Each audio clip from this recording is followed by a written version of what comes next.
Donc les 320 MW, or les besoins actuels de la CEB tournent autour de 230 MW. Donc si les collègues du Nigeria, si les présidents peuvent négocier pour qu'on ait ce surplus d'énergie, ça qui seul suffit pour pouvoir aux besoins énergétiques donc des Béninois et des Togolais.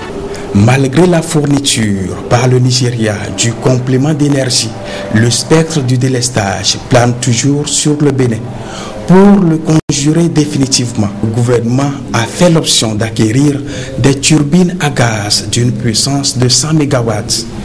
Le premier lot de cet équipement est déjà en cours d'installation à Maria Gleta. Outre l'acquisition des turbines à gaz, un gros travail de rénovation de la centrale thermique d'Apapa est entrepris. Grâce aux travaux effectués sur cette centrale et grâce aussi au recours aux puissants groupes Agreco et MRI, le déficit énergétique est comblé et le grand délestage évité. Mais l'addition est salée et c'est le prix à payer pour permettre aux Béninois de mener une vie normale. La CEB, c'est-à-dire la communauté électrique du Bénin, qui est notre principal fournisseur d'énergie électrique, a des difficultés d'approvisionnement.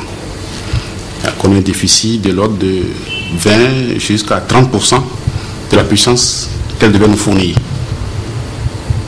Alors, il y a des pays qui n'ont pas voulu faire de la location de groupes pour compenser le déficit énergétique. Tel n'a pas été le cas de notre pays. Le gouvernement a pris à bras le corps le problème. Et depuis 2006, nous avons fait appel à des centrales de location pour compenser le déficit. En 2006, les locations de groupes ont coûté 8,7 milliards à la SBE, c'est-à-dire à l'État béninois. En 2007, on est à 12,5 milliards. En 2008, nous sommes allés à 13,7 milliards. Et jusqu'au 30 novembre 2009, nous sommes autour de 13 milliards. Si nous sommons tous ces montants, vous voyez déjà ce que ça fait pour le contribuable béninois. Au Togo à côté, ils n'ont pas opté pour cette solution. De même qu'au Sénégal, comme vous le savez.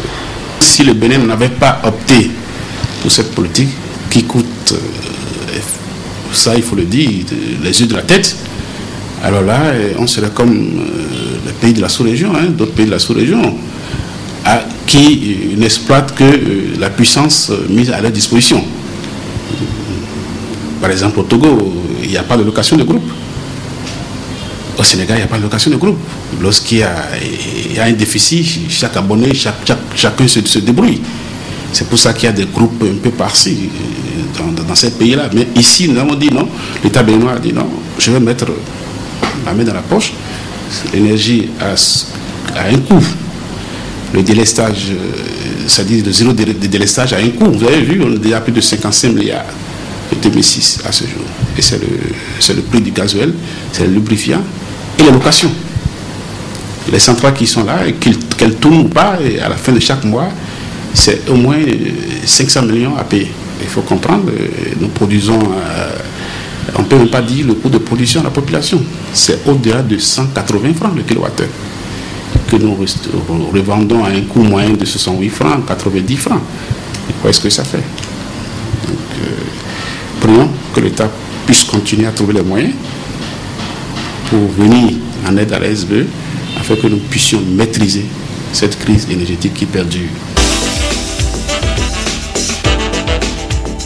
La couverture radiophonique et télévisuelle du pays est l'une des plus faibles de la sous-région, environ 40%.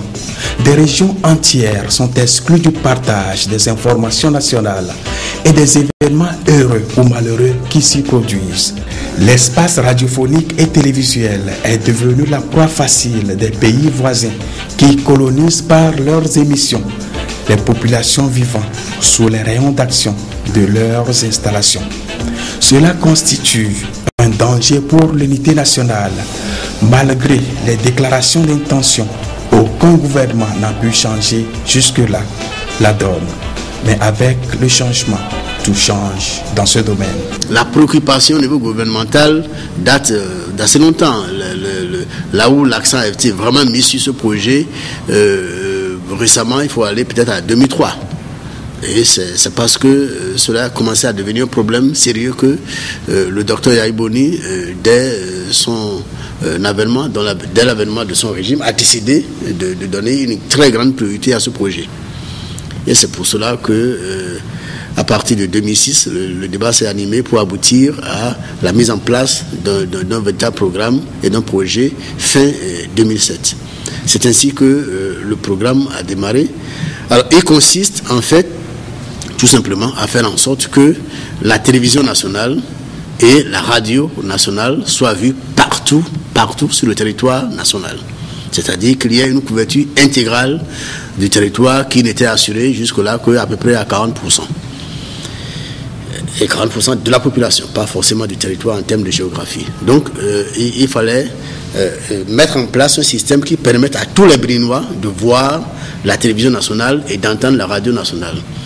C'est pourquoi aux 7 centres de réémission qu'il y avait, nous en avons ajouté 27, disséminés partout sur le territoire et placés de telle manière, optimisés de telle manière que partout au Bénin, l'on voit avec une égale qualité la télévision nationale et qu'on entende la radio nationale avec une égale qualité.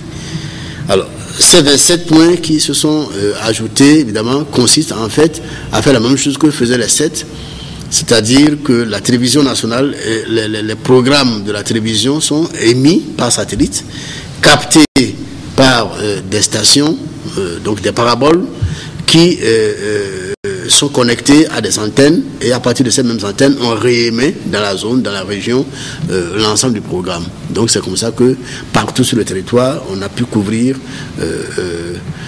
l'ensemble des zones, y compris toutes les régions frontalières, pour la radio et pour la télévision. Donc c'est un projet de grande envergure et qui évidemment ne s'arrête pas aux infrastructures. Il y a aussi le contenu programmatique. Il y a, lorsque